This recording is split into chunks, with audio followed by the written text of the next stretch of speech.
Hey everyone, it is Gabriela Barrero, and I am here with none other than Katie Cooper. We actually met at the Midwise of New Jersey when I was having my first, she was having her second back in 2019. And that's what I always love community and networking because we just always kept in touch. And I think that you then launched your business however long ago, and it was like, ooh, wait, how can I connect you with, like, how can I help you? If you need anything, let me know. She is down in Flemington, New Jersey, for any of those that know. She's a board certified health and wellness coach. And prior to that, she spent 17 years as an occupational therapist. So, did I say that right? Occupational therapist. Yes, you Okay. got it Because right. a lot of this stuff is like, I'm like, ooh, you got to tell me more about it, which I'll ask in a minute. She's also the founder of Katie Cooper Wellness. She loves to talk nervous system regulation, overwhelm, how we can take mamas away from burnout, away from stress, and into ease and calm, which to some people that might be listening and tuning in might say, that could never happen for me, Katie. You don't know my life. So, Katie, first of all, walk us through your pivot from Mm. occupational therapist to board certified health and wellness coach. What went into that transition? Yeah, so I've been in the healthcare industry a long, long time and have hit different points of burnout in my career. But during the pandemic, that crazy time in our lives, was kind of the worst episode of burnout for myself. I had a 13-month-old and a 3.5-year-old, and I was trying to continue my work in the healthcare field, working in an assisted living facility where we were dealing with COVID and didn't know what was going on, had all the challenges of that time, and trying to keep my family safe and try and be a good leader and take care of my people. And it just got to be too much. I hit a wall. And I didn't initially know what that was, but after some deep diving into my symptoms of just horrendous fatigue, like there was no amount of sleep to make me feel good and rested again. Like I just remember all weekends, I would just be sleeping all weekends. I couldn't function. Um, and just like not enjoying anything that was going on in my life and feeling like I was failing in all my roles. And so I decided I needed to do something to get myself out of that place of burnout. And that initially started with therapy and support systems and just taking care of myself. And then I decided to enroll in health coaching school just to like invest in myself and keep myself accountable to these changes I needed to make, not really thinking I was going to become a coach, but really just to like learn more about health and nutrition because I was always interested in that. And during that time, I realized, oh, wow, we all need coaches in our lives. Like it was so powerful to experience that support and having somebody who can just like guide me and be there when I fail, pick me back up, help me be successful with my goals, and just be like that outside support system and accountability that I needed. And so it really just drove me to want to help others achieve their goals and feel their best. And really, like the transformation I made, I was like, oh, I just want all my fellow moms to feel this way, where we can find balance and not feel overwhelmed all day long and have every little stressor throw us off track. And that's just where this idea came from. Wow. And as you mentioned, you hitting burnout. And I'm looking at my notes because I'm looking at the 17 years of occupational therapy. So when did I understand you hit burnout. When did you quit? Did you put your 2 weeks in? Were you like, how was that procedure of leaving that world? And was there any kind of fear around releasing that 17-year relationship or identity, rather? Well, yeah, I mean, I do still practice as an occupational Okay, therapist, okay, but okay. in a very different role. Up until this year, I was in leadership positions with a large organization and I was doing a lot of different things. And I realized that my journey was different. Like I needed to make space for this dream of this business for myself and to do more of the coaching, which really fuels me and be more on the wellness side of the healthcare spectrum after so many years of being more on the ill and reactive Yeah. side. So I do still practice as an occupational therapist and I still love it. But the coaching is what fuels me, and I really love being Mm, on this side of the wellness spectrum now. beautiful. And I'm wondering, what has been something as you became a board certified health and wellness coach, as you've started to see clients of you, as you've started to have more conversations, what are you learning about motherhood, overwhelm, burnout? Are there any kind of interesting things that you've been finding along the way? I think we all feel like we're failing when we're really not. And we have so much on our shoulders and not a lot of support. And it feels really hard for us to ask for that support and to offload some of the pressure that we put on ourselves as moms.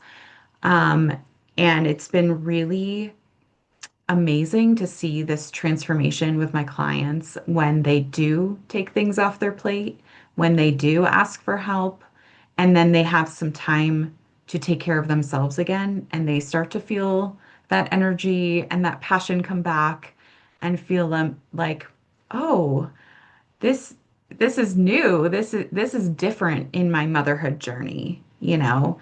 And maybe when they were 20, they felt that way, but ever since when we become moms, our lives change. We transform as people, and it's amazing to see that transformation continue in a very positive way.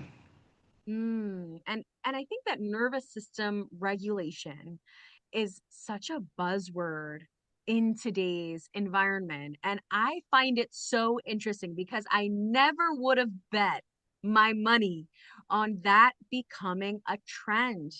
And I sometimes feel that things are positioned as like, this is going to help you regulate your nervous system. Use these 5 hacks, and right. And so now we have these dysregulated moms, if that's the term. Do we say dysregulated? Because we don't say Yeah. unregulated. That's like in Yeah, like the dysregulated. another field. Yeah. Yeah. We have these dysregulated individuals saving this and saving that and saving this and saving that and getting overwhelmed with the fact of even healing or how much work it's going to take for them to regulate their nervous system. So, can you walk us through how we might start to understand if we have dysregulated nervous systems? Yes, this is one of my favorite things to talk about because it puts the power back in our hands. You know, we are inundated with stressors everywhere we turn. You could just watch the news, drive your car somewhere, right? There's things that are going to stress us out. And Yes. oh, holiday season. Oh my gosh, so many stressors, right? The overwhelm is everywhere we turn. And our brains identify all of those stressors as threats to our lives. And Mm. so anytime our brain perceives a stressor, it's going to activate our fight or flight response. And that is what is going to make us start to feel dysregulated when that fight or flight response is turned on all day long. We no longer are regulated. We are fighting off that invisible threat all day long. Even and the problem is now we're so used to being in fight or flight all the time, we don't even realize it sometimes. So a lot of times what it looks like is, the any little thing kind of making you feel like you're gonna lose it, right? Like my daughter forgetting her water bottle at school used to like send me into a spiral. Not that big a deal, but because I'm dysregulated, that little thing can set me off. It's like it bubbles up and it has to go somewhere. It kind of feels like we're gonna spiral, we're gonna explode. It can also feel like I'm just dropping the ball all day long. I can't pay attention to what I need to do. I can't stay organized. And that can be the feeling of dysregulation. Which I think sometimes might be people might be confusing it with laziness, right? Right. Like, oh, I'm just so lazy, I'm dropping the ball and everything, when in reality, they need to rest. You know, Mm-hmm. like Yeah. No, you are actually probably doing too much, which kind of Mm, brings me to one of my other questions. I think that in this day and time as a society, there has never been more things placed on the plates of women. yep. And as you're doing this work, how can we as women start to regulate our nervous systems in a way that honors the fact that we are facing more and more responsibilities? Mhm. How do we get support? How do we regulate? And I know that on your website you have that 10 ways guide. So could you give us like Mhm. your favorite three tips? Yes.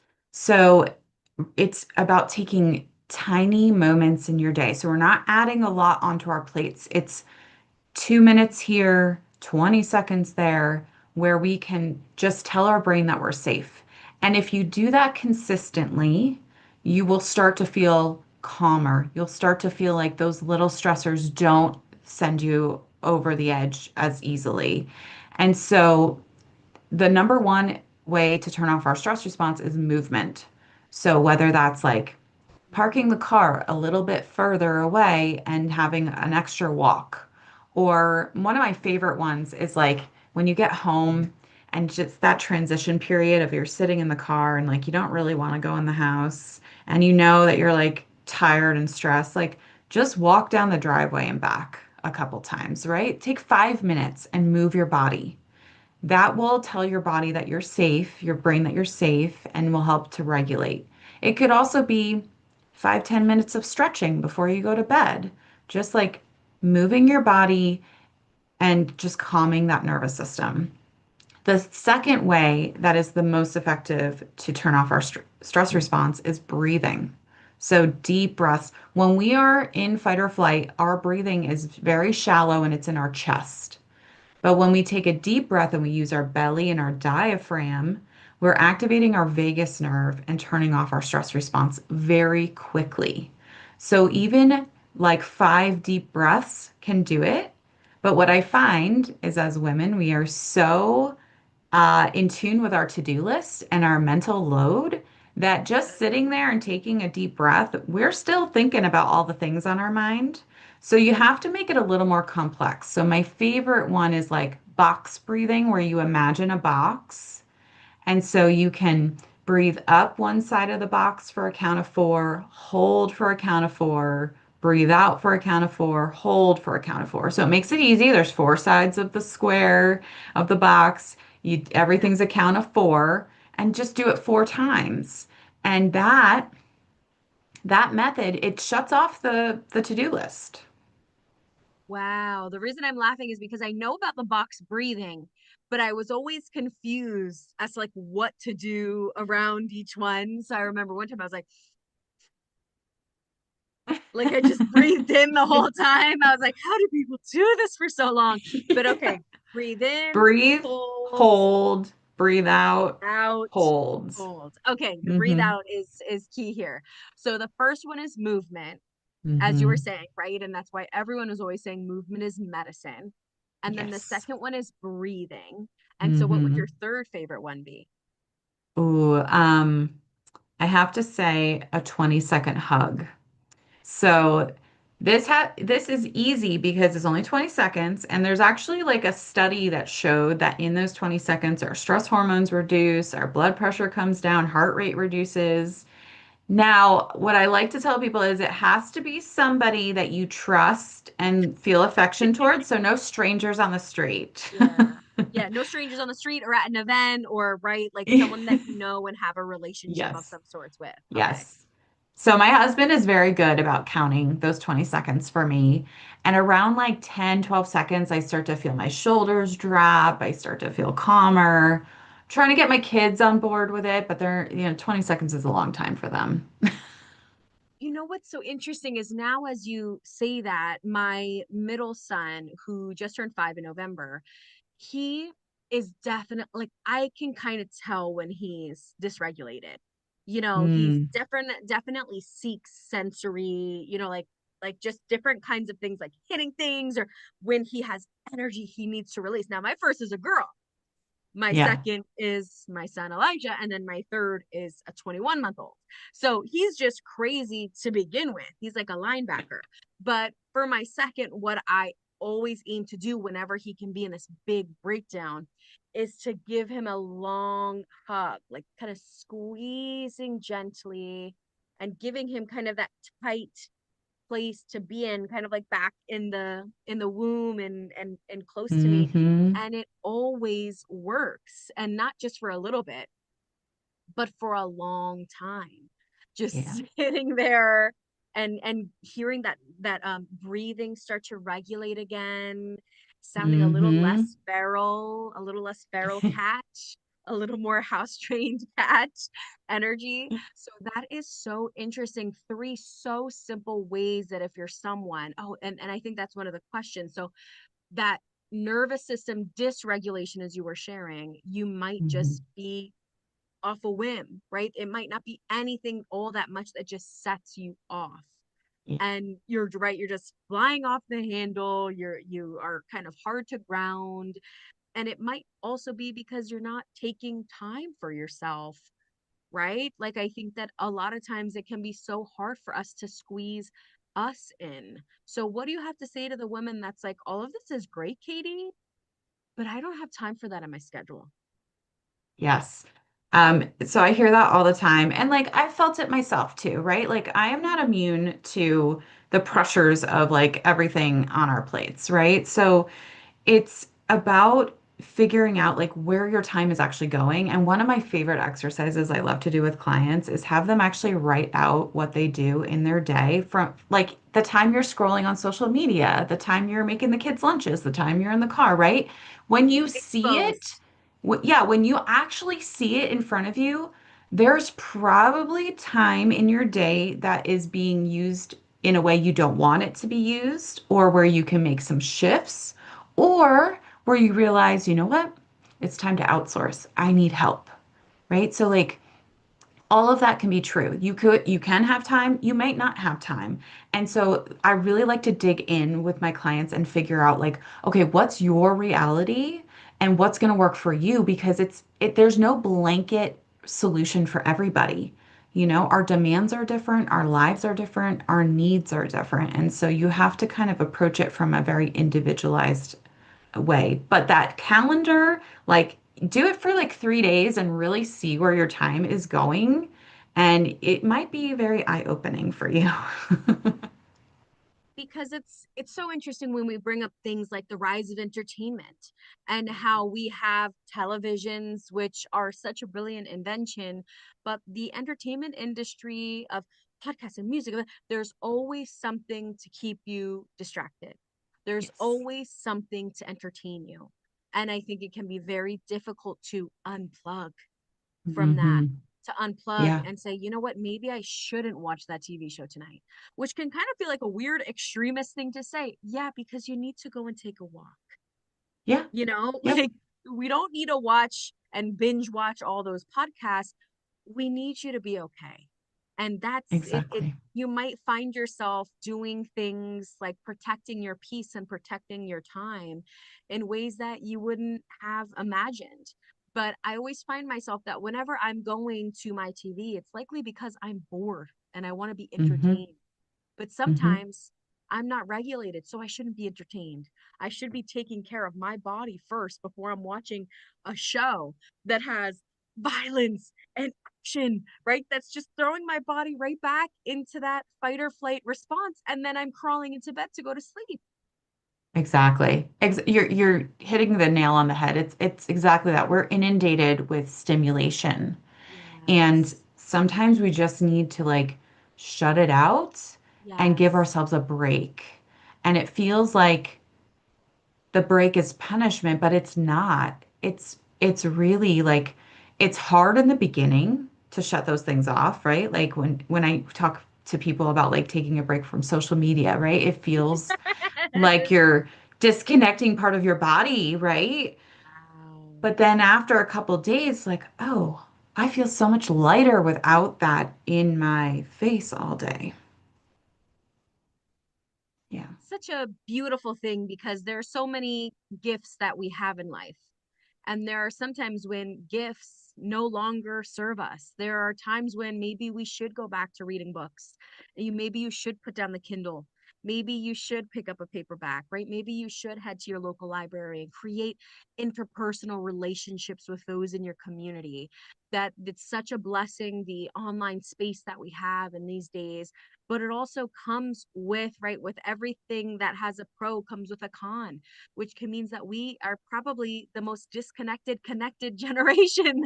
It's one of the Yep. oddest things in the world where you can follow your cousins, yet you never speak to them, never talk to them, but they think because they like a post that you guys are present in each other's lives. So Hmm. being on social media, being shopping online, go ahead and get your daily dose of other things as well. I think our life just looks so different today than it did 10 years ago. And I think some of us, it might really help us if we sit down and really ask ourselves, how do I feel day to day? How do I feel? Am I on edge? Am I Yeah. hard to be around? Am I easy to be around? So it's almost like you could ask yourself that question and look at both sides of the coin and like, oh, I feel best when I'm doing this. Oh, I don't feel good when I'm watching that. And so I'm really thankful for this conversation because I think it's going to change so many women that listen to it, or grandmothers or aunts or cousins that listen and realize maybe I am not okay all the time, and that's Yeah. okay. But maybe I want to just feel a little bit better every single day. And you can head to Katie, can you share your Instagram, your website? And I know that you have this end of year offer as well for the coaching package. You get 6 30-minute sessions for 647. And then you also have that calming nervous system guide that's free on your website. So where can they find you? Yeah, so I'm on Instagram at Katie Cooper Wellness, and my website is katiecooperwellness.com. So it's super easy. Perfect. And one of my favorite things to do as we wrap up today's interview is asking what is one of your, it's a two-parter. So whichever one you want to answer. What is one quote that you're loving right now that you can share with us? Or what is one book that really changed life or changed the game for you? Oh, a book that I really love is called Breath by James Nestor, and it talks about how we have forgotten or we have evolved and we don't breathe properly anymore. And I love it because he goes into like all the science, but makes it really digestible and very interesting to read. And it really goes into like how breath impacts our health so much. And there's a ton of like great breathing exercises in there. So if like talking about like the box breathing was interesting, that book is like fantastic. Ooh, thank you so much, Katie. Thank you for being a part of our 25 days of Small Biz Babes. And I'm so excited to see what you continue to do in your work.